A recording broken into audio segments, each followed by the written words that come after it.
première. La nouvelle a surpris les Congolais, annoncée quasiment en direct dans le journal du soir de la télévision nationale.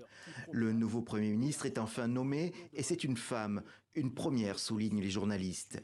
Judith Suminwa Tuluka était la ministre du Plan dans le précédent gouvernement. Sitôt l'annonce faite, elle est intervenue pour remercier le président Tshisekedi. Je suis consciente de la grande responsabilité qui est la mienne. J'ai indiqué au chef de l'État qu'il pouvait compter sur ma loyauté pour l'aider à mener à bien le développement de notre cher pays, la République démocratique du Congo, que le peuple congolais puisse bénéficier de ce pays, des ressources qui nous ont été données par le Seigneur. Ce mardi matin, les journaux ont pris le relais pour présenter cette femme discrète, originaire du Congo central. C'est une économiste, elle a fait ses études en Belgique et a longtemps travaillé pour 2 agences de l'ONU, le HCR et le PNUD.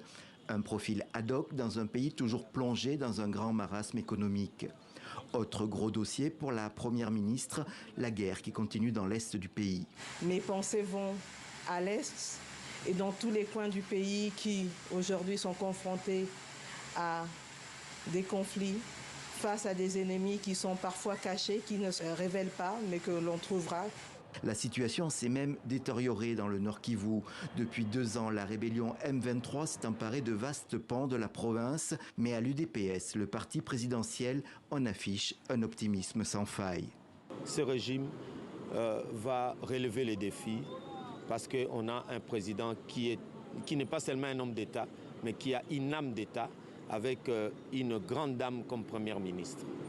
Au pouvoir depuis janvier 2019, Félix Tshisekedi a été réélu le 20 décembre dernier, avec de grandes attentes de la population.